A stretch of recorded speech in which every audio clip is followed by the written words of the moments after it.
Hi guys. Oh, looks like I'm missing my mat on the screen. How did that happen?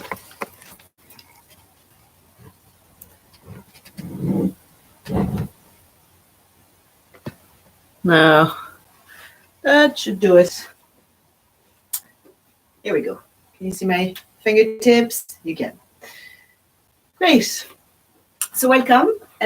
This is to help you practice Ashtanga yoga at home after the classes we've done together. So I'm going to go back over various basic elements of Ashtanga yoga, and you can practice with me today. But I'm hoping that it will allow you to have the tools to practice at home. And the idea is that once you've watched this video, you can practice the same, replay the video and do it a few times. And then you'll be able to memorize the sun salutation A and just 2 poses of the finishing sequence. And when you've mastered that, then come back to me and we'll do the next video.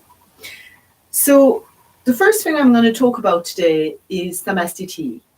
So Samastithi is the equal standing posture. And this is something, while I'm talking about everything else, that you can already practice. So you want to have your feet together and start by feeling the soles of your feet in the ground, the contact with the earth underneath your feet, and the weight of your legs over your feet. You're going to let your hips balance themselves over the ankles and ever so slightly tilt your pelvis so that your tailbone comes down a little bit and you've got a little bit more of a longer lower back. So Samastithi, then your shoulders are relaxed. This should be as relaxed as possible. So whatever you need to stand upright, and I'm going to go through different elements that are going to help that, but you don't want to, squeeze everything. So you're standing on your 2 feet. You can feel the base of your toes, the base of the big toe, and all the way across the other 5 or 10 toes, and the heel of your feet. Next thing we're going to talk about is the bandhas. So bandhas are energy locks, and I'm just going to go over what they mean on a physical level in the practice today. There's a lot more meanings to them, but you can find out in your own time. I've put some links on the website that you can go and have a look at.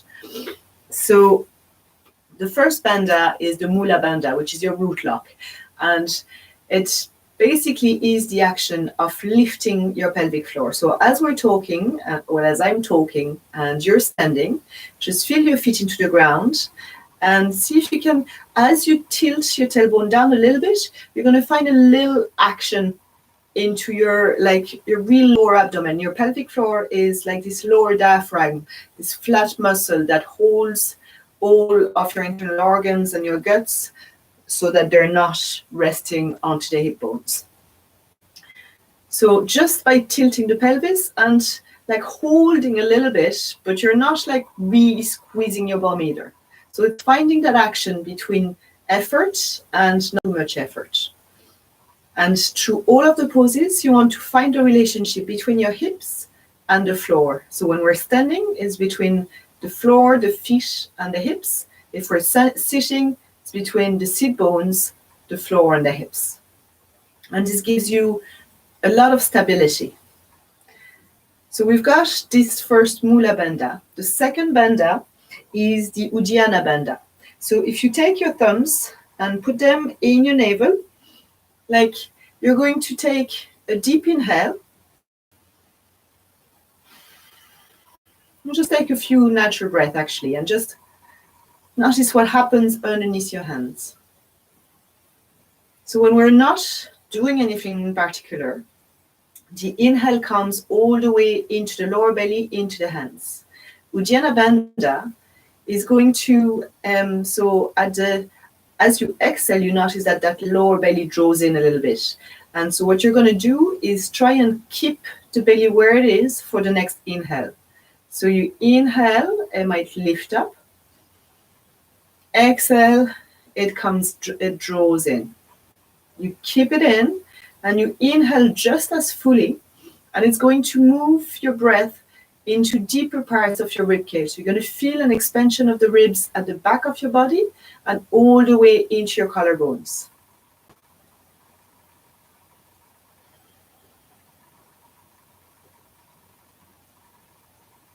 So this is Uddiyana Bandha. And it's not a really strong hold, but what it does is it will protect your lower back as we're moving our spine forward and backwards, and it will give you extra strength through the practice. The third bandha is the chin lock, Jaladhara Bandha. And what you're going to do now is bring your fingertips, so keep everything else the same, that nice alignment, that nice engagement, and bring the tips of your fingers into the little hole, the little hollow at the back of your skull. So you're really feeling your last vertebra. And you're going to try and bring that point higher. So you're not actually lifting your head, you're drawing the back of your skull up. And as you're doing this, your head is already tilting a little forward, and you're extending through the top of the spine, which is right here in the back of your neck. And then you're going to draw your chin ever so slightly towards your throat. So it's not a bending of the neck, it's a very slight tilt of the head over the top vertebra. And this will give you length in the neck, and it will also give you that extra, centimeters as you're standing tall in Samastithi. So we're standing tall, and we've got our bandhas engaged. The next element that you need to be aware of is the Ujayi breath. So I've explained this in class. Ujayi breath is a breath in and out through the nostrils. It's to make a sound. So I've put a link to a tutorial by Kilo McGregor who helps you develop that sound. I'm not going to go into too much detail now, but it is something that you can practice, outside of a yoga practice anytime, usually when you're alone, because people do find that a bit weird. But it takes a little time, but it gets easier, and it really helps focusing your mind on the rhythm of your breath. And it also helps your body to get more oxygen. So you might try a little part. I'm breathing in and out through the nose.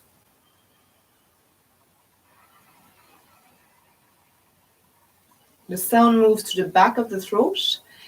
And as you can hear your breath, you're going to try and regulate your breath, which means you're going to make it equal lengths between the inhale and the exhale.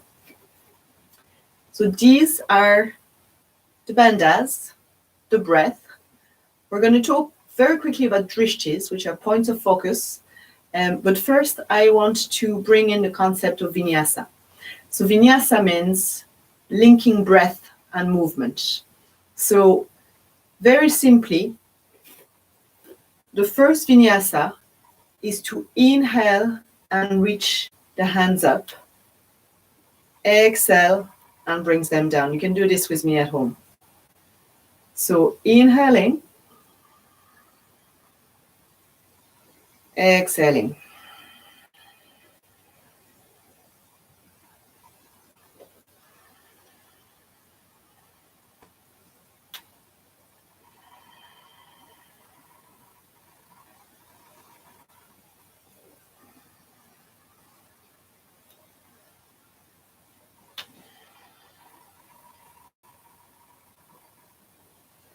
And so what you notice is that the movement is fluid. As my breath makes a sound, I'm following its rhythm and I'm marking it with my body.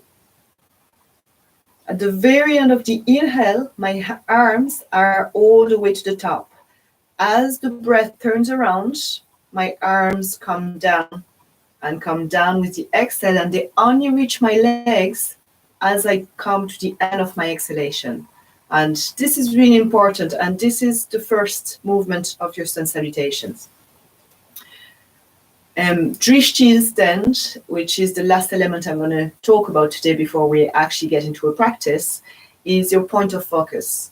So in every pose in Ashtanga yoga, there is a point of focus. Now it's more of a an internal focus than like a place to look at with your eyes. Like a lot of the time, it's down the tip of your nose. It could be your navel. It could also be your third eye. So you're not trying to look at that point, but this is where you're directing your energy through. Imagine that the energy moves through the body, and this is where you want it to go. It makes sense when we come into the poses. So if we start the very first movement of the sun salutation, we're standing in Samastithi, we exhale in Samastithi. And we inhale, the arms up. The Dristhis, the point of focus is the thumbs. Exhale, the arms back down. I'm going to break down the sun salutations in the first 3 breaths, which are also the last 3 breaths practice.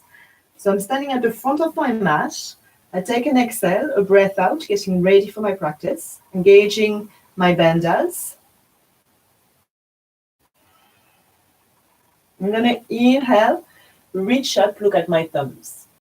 As far as I go, and then falling down legs at the end of my exhale.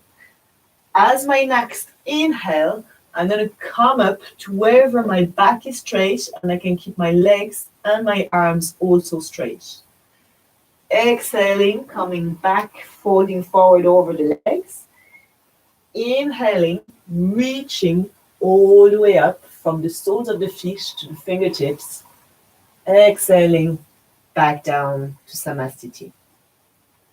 Something else that I think really helps in the practice is imagine that the action, the energy in your body comes from your breath. So every time you exhale, feel the drawing of the Ujayi Bandhas. So if you're bending forward, it's really an exhale, the hips go back, the tummy goes back, and you've got more space to come forward. As you inhale, the heart comes forward and reaches up and expands. So let's do this together a few more times. So standing nice and tall, we're going to inhale, reach up, and fold forward. Hands on the floor if they reach, or on your legs. Inhale, straight arms, straight legs, straight back, wherever that means for you. Exhale, fold over your legs. And inhale, reach all the way up, straightening your back as much as you can, looking at your thumbs. Exhale, back to Samastithi. The Dristhis in Samastithi is the tip of your nose. Inhale, reach up, look at the thumbs. Exhale, fold forward. Tip of your nose is your Dristhis. Inhale, straight arms, straight legs, straight back. This is your third eye. Exhale, draw the navel in, palm forward towards your legs, draw your head towards your knees, and really focus on lengthening the back of the legs. Inhale, reach all the way up. Exhale, bring it down. Now I'm going to do this 3 times by myself without talking, and you have a go, do it 3 times by yourself. Just see if you remember those movements and if you can make them flow.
Exhale, come back to your mat.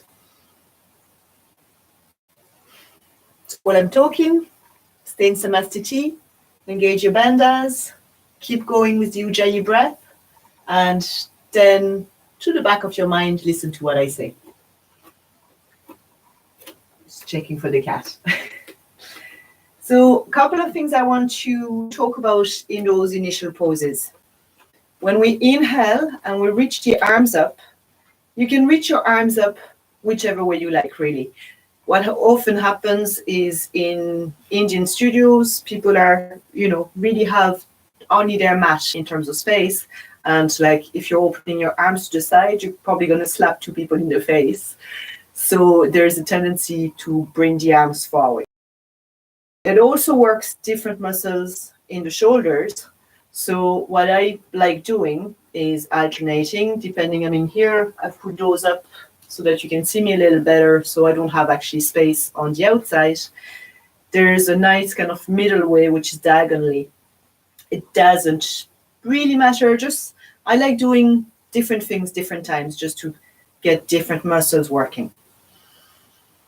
So we've raised the arms up, and then where do we go? If your shoulders are really tight, which means that when you raise your arms up, the shoulders rise all the way to the sides of your neck, then you're going to want to keep your arms quite far apart and focus on drawing your shoulder blades down the back. And you might not even want to look up. So you might be here and thinking about your thumbs, drawing your thumbs up as you're opening the front of your arms. If you're a little more flexible, you might bring them right over the top of your shoulders. You're really trying to not extend the arms out of the shoulder sockets, but let them sit into the shoulders.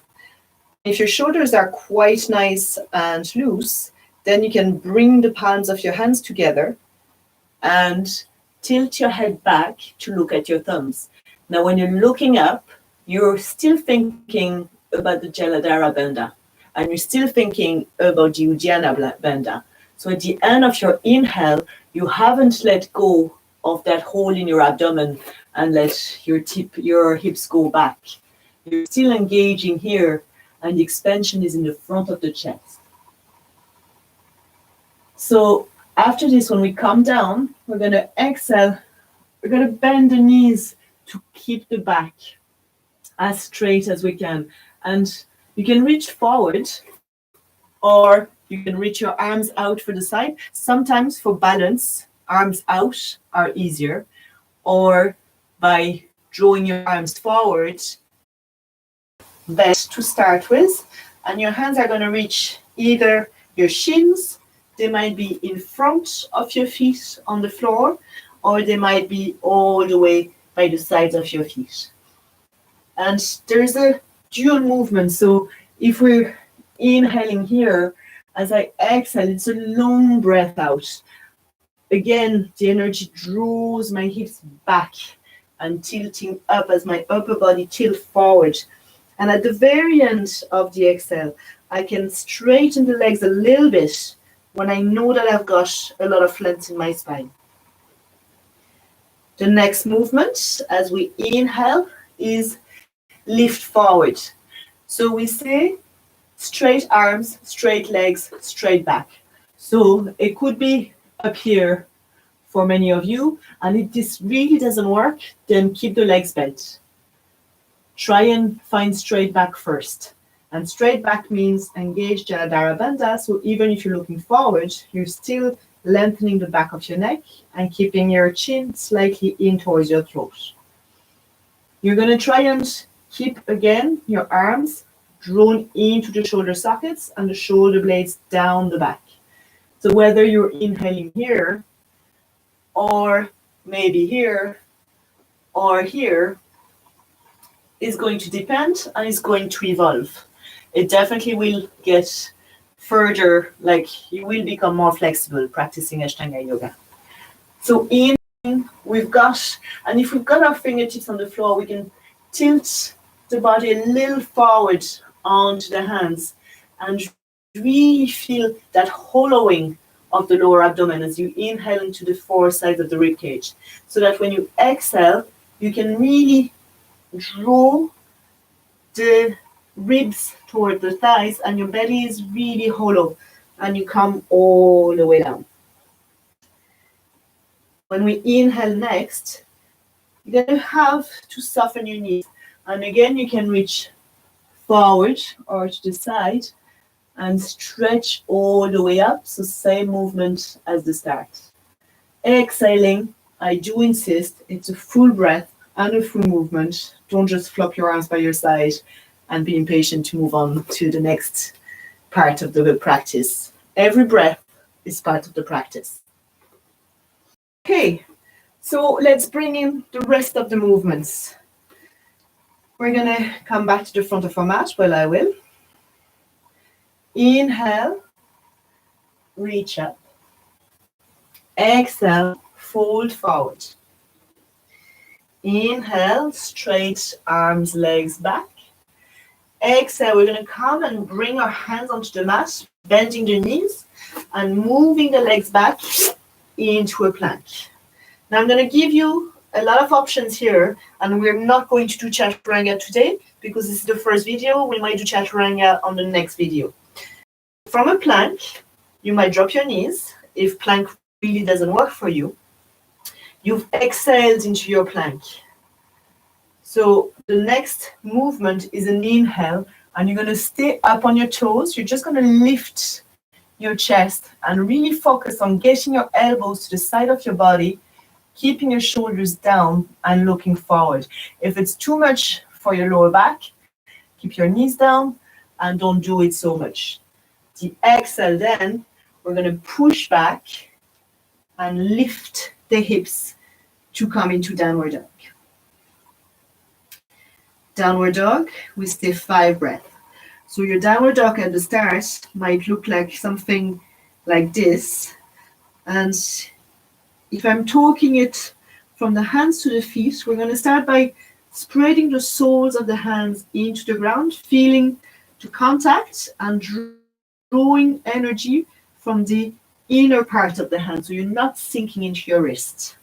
You want your elbows to be pretty straight without hyperextending them. And then again, you want your arms to be plugged into the shoulder socket. So you don't want to extend and feel that you can touch your shoulders with your cheeks. You want to really sink the arms into the shoulder sockets. The energy is moving up the line of your back, well, up towards the sky, down towards your hips. So from the back of your neck, Chaladara Bandha is active, the chin comes in towards the throat, and the spine lengthens all the way to the back of your hips. And once you've got all that length into your hips, you can really engage your bandhas in that position. And you can start by pedaling your feet. So if your heels are really not going to touch the floor, if your knees concentration, see if you can do one leg at a time. And when you become fatigued in downward dog, then you can always drop your knees and come to rest your hips onto your feet. You still get the nice extension of the shoulders, of the spine, and you get less weight into your hands if you ever feel like you need a break. So downward dogs, last 5 breaths. We'll come back to this. We're going to come back up in downward dog for the last breath. And as we exhale, we're going to look forward to our hands and walk our feet all the way. If they don't go all the way, then we walk them as far as they go. And then we inhale, come up to a straight back. So draw your arms back into your shoulders, bring your hands wherever you need to come to that straight back and maybe straight legs. Exhale, same action of drawing the belly in and coming back. This is what we've done already, forward fold. Inhale, reach all the way up. Bring your hands together or maybe not. Exhale, full breath, full movement. Let's see if we can do this in more of a flow. So exhale in Samastithi. Inhale, reach up. Exhale, fold forward.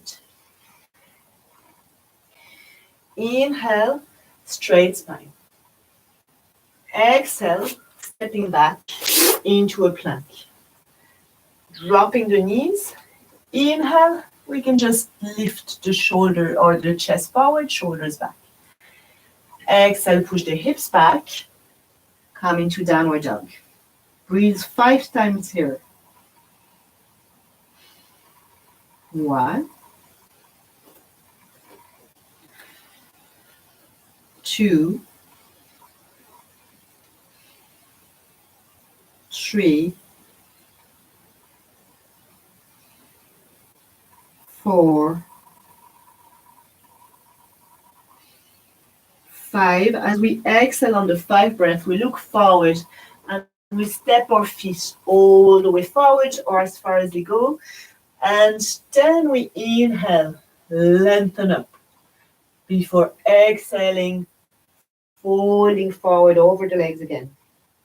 And inhaling, reaching all the way up. Exhaling, bring the hands down. I'll do one more with you and then I'll let you practice on your own. This is where it's difficult. I can't see how many variations I must give you and how you're getting on. So I hope you can listen to your own body. And like if anything is really unclear, do give me a text, a call, and we'll try and figure it out. And if you've done it a million times and you think you know it already, then see if you can bring more awareness to the internal parts of the practice. Is your breath as smooth as it could be? Can you feel that engagement of the bandhas? Are your shoulders, are your hips, is your neck feeling any tension? Is your face relaxed through it? Are you enjoying it? This is so many things, we could do this forever and there'll still be more to it. So let's exhale in Samastithi. Inhale, reach up. Exhale, fold forward. Inhale, straight back. Exhale, step back into plank. And inhale, bring your chest forward. Maybe roll onto the top of your feet. Exhale, hips go back, pushing back to downward dog. 1,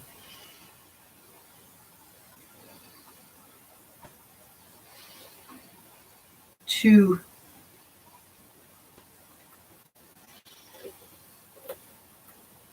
3,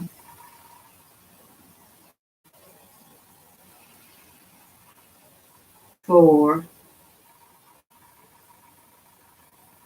5. Exhale, bring your feet forward. Inhale, straighten your back. Exhale, fold over the legs. Inhale, reach all the way up. Exhale, bring your hands down. Before we move on to practicing this on our own, I'm just going to give you one more little option. So exhale in Samastithi. Inhale, reach up.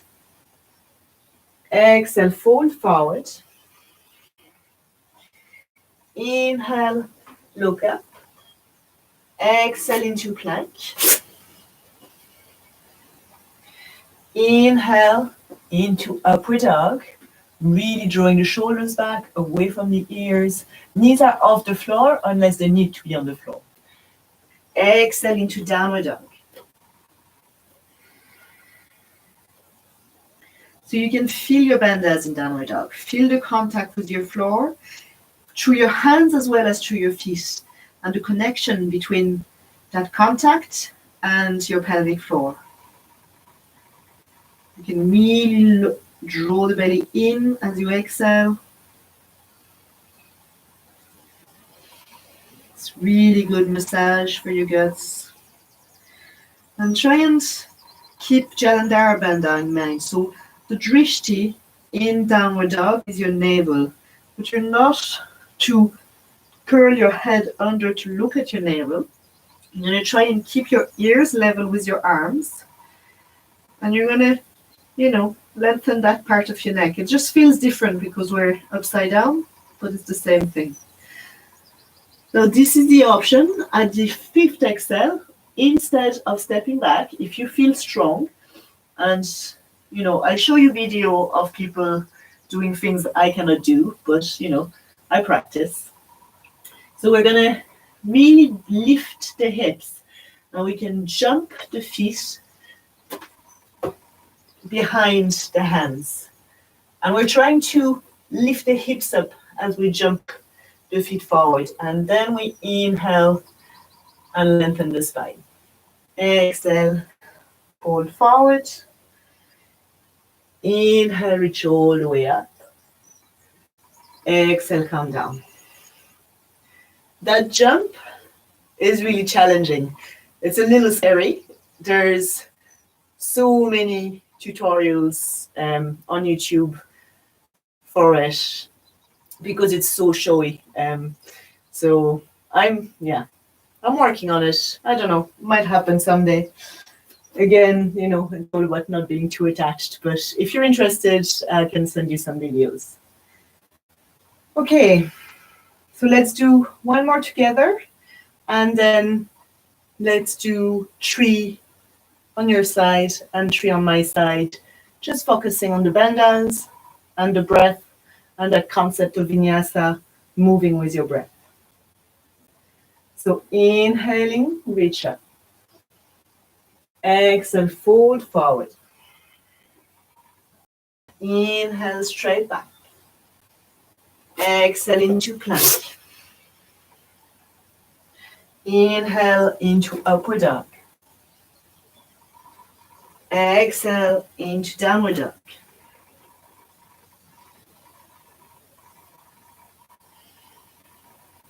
One. So I never said the breath are inhale and exhale. So inhale and exhale, 3. Inhale and exhale, 4. Inhale and exhale, look forward and step or jump forward. Inhale, straight back. Exhale, fold over your legs. Inhale, reach all the way up. Exhale, come back to center. So if you've got that sequence memorized, let's go ahead and do it 3 times. If you need, I'm going to do it 2, so you can watch the first one. I'm going to shut up though.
Okay, so let's say you've done your 3-2. My first one, actually, I forgot we're not doing chaturanga, and I started going down into it, and I was like, oh no, I said I wasn't doing chaturanga today.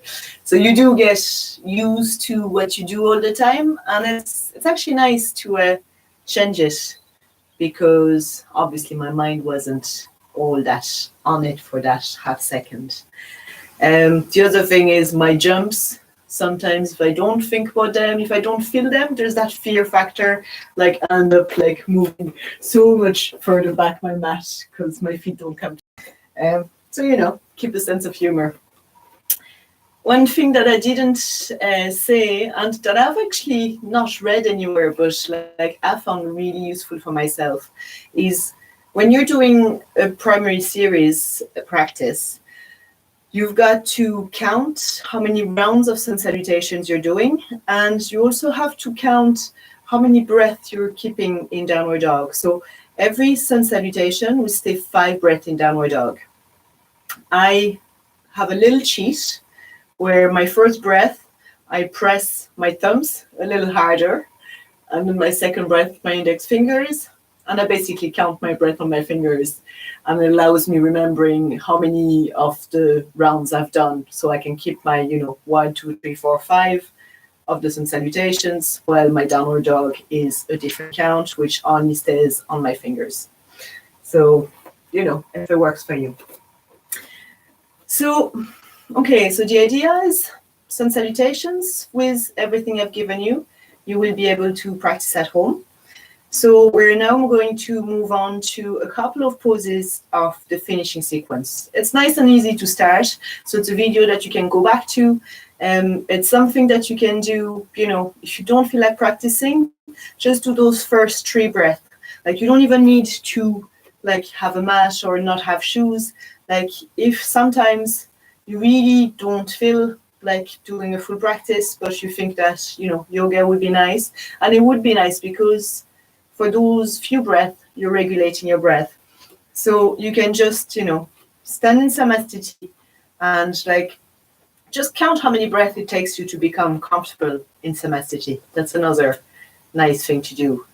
And then you just inhale, stretch up, any way that feels nice. It's always good to stretch up. Exhale, stretch forward or stretch down. And inhale, lengthen your spine. Exhale, give those hamstrings a lot of love again. Inhale, come all the way up and reach up. And exhale, bring your hands down. And sometimes it feels nice to draw your hands down the center line of your body. As you're doing this, you can stretch the back of your shoulders and you draw that energy back into you. And sometimes, some days, it's all I do. So this said, let's move on to the finishing sequence. So on the practice sheet, it's the very last line. Now we're only going to do 3 poses of the finishing sequence. But to move into it, we're going through a vinyasa. And a vinyasa also means that little sequence that you do to get from standing to sitting, and it's basically a short version of the sun salutation. So starting at the front of the mat, Samastithi, hands towards the center line of your thighs, shoulders relaxed, neck relaxed, face relaxed, tailbone down, lower belly engaged, neck long and chin a little down. Deep exhale here. Ujayi breath is engaged. Inhale, reach up. Exhale, fold forward. Inhale, lengthen. Exhale, step into plank. Inhale to upward dog. Elbows and shoulders really go back. Exhale to downward dog. But we're not staying in downward dog this time. We're going to come down. So there's a few options. You can cross your legs underneath you if your hips allow it. So you come and cross your legs and come down to sitting. Now it does require a little bit of hip opening that only comes after a little bit of more practice Ashtanga. So if it doesn't happen for you from downward dog, you just drop your knees, swing your feet to one side, and sit like this. This is usually more approachable for people. And we're going to sit on the floor, so a cushion or a pile of cushion or a little stool or something. You know, if your hips are like right there and it's very not comfortable, then whatever you need. And I mean, if you can do full lotus, you're probably not watching this video, but if you can take a full lotus, then do that. If you can't take the full lotus, but you can get one foot in, then you might do that. You always want to be very mindful of your knees. If your hip isn't open enough, isn't flexible enough, there's going to be a lot of torque on your knee ligaments, which aren't meant to move this way. What's moving is my thigh bone rotating into my hip. If my thigh bone is steady, my lower leg doesn't go sideways. So forget about the half lotus if that's not happening. So cross your feet underneath the ankles, or maybe cross the feet underneath the opposite knee, or maybe bring the heels aligned towards the center of your hips. Whichever option works for you. So I'm going to just take the easy option for today. The next thing is you're going to bring your hands to the top of your knees. Now I'm going to turn this way just so that you can see. Once the back of the hamstrings are quite tight, which they are in a lot of people, then when you're sitting up there, there's a chance that your spine, you're rolling back onto your sacrum and your lower spine is rounding. If this is the case, excuse the cat, you're going to use a little bit of arm strength. I should have fed him. So use a little bit of arm strength to draw yourself back on top of your sit bones and draw your chest forward. Think of that upward dog movement. And you can actually, hold yourself up until your body is loose enough that it will happen naturally. So when you're up there, if you're steady enough, then instead you can turn your palms up. And then you can hold the tip of your index fingers with the tip of your thumb and extend the other 3 fingers. And you can keep your eyes open and look at a point on your mat down the line of your nose, which has for effect to let you engage the Jalandhara Bandha. Connection with the ground and the position of the hips. Noticing the Ujayi Bandha, so the lower belly staying in as you inhale, so that your breath moves into the 4 sides of your belly. And the Jalandhara Bandha, which makes your neck really long, the back of your skull reaching up as your chin reaches down towards your throat. See if you can keep a full Ujayi breath, making a sound with your breath and noticing what's happening in your body.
And after your 10th breath,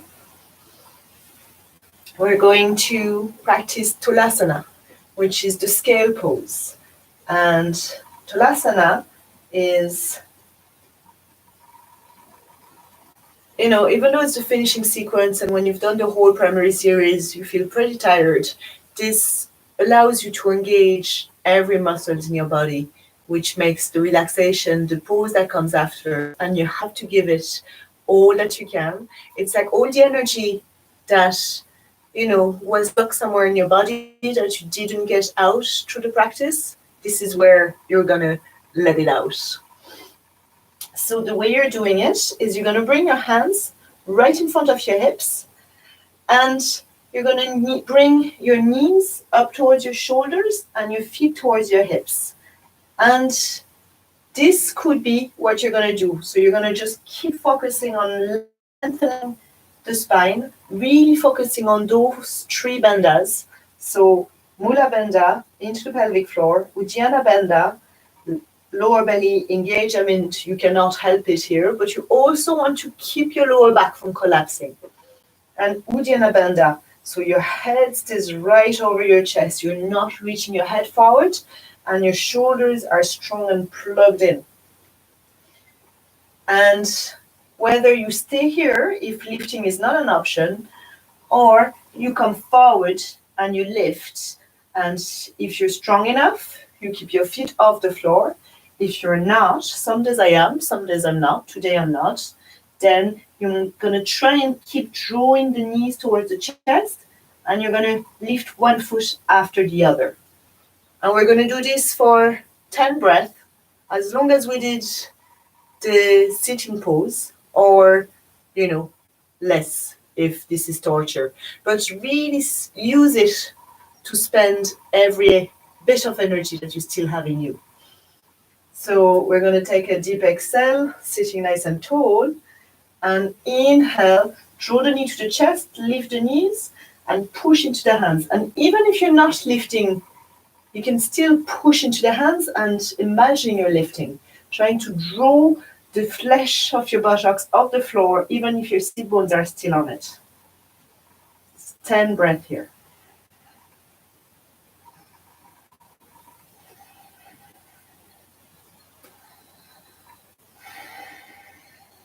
Loud Ujayi breath.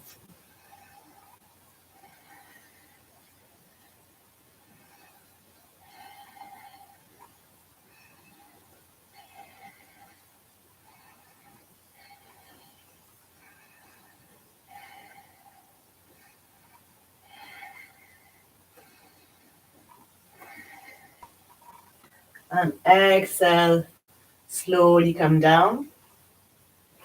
Let's open your legs, reach your arms forward. Don't lie on your cat. And maybe put on some layers if you need, and come down for savasana. Excuse me. So you're going to let your legs come apart and your toes turn out. Your arms are going to stay out to the side of your body. Your neck is long and your head is resting.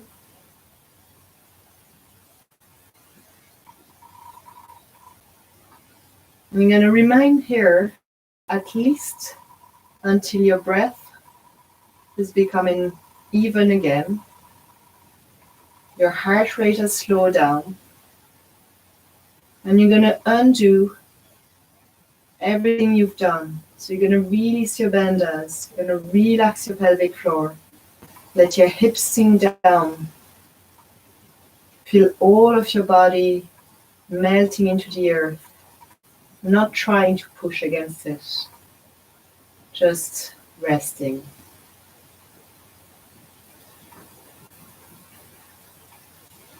You're going to undo the Uddiyana Bandha. You're going to let the breath go wherever it likes. Let all of your body, all of your tummy rise.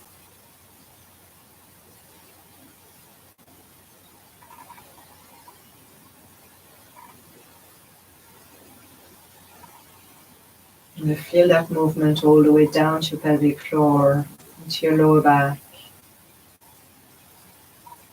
You feel the breath all the way into your hips, and let your limbs be completely inert. Savasana means corpse pose.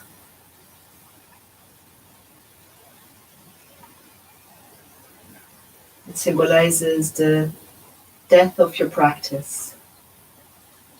So death isn't something utterly dramatic in Eastern cultures, especially in Hindu culture where yoga is from, because after death there is rebirth and multiple lives. So every time you begin a practice, every time you take that first inhale as you raise your arms up in Samastithi, you start something new. And every time you finish your practice, you want to let it die in Shavasana. So you're letting go of everything you've achieved, every effort you've made, and everything that didn't work, didn't feel too good. All of it, the good and the not good.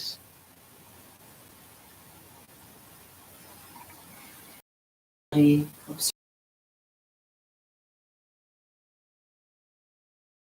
will come back to normal.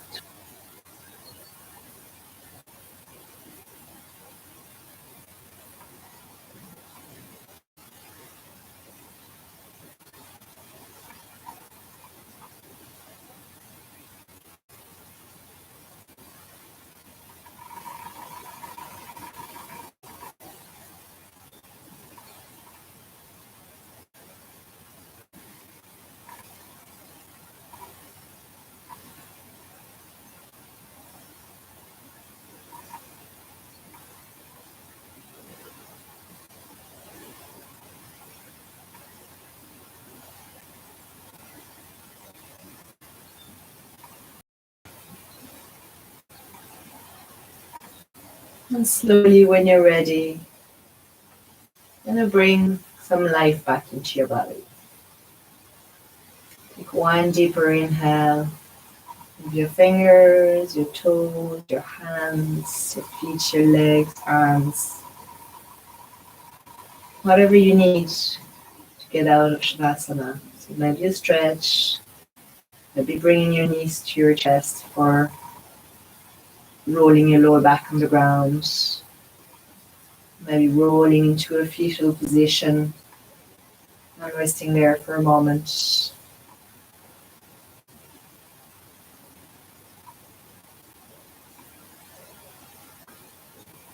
Whenever you're ready, you're going to push up into your hands and come back to sitting.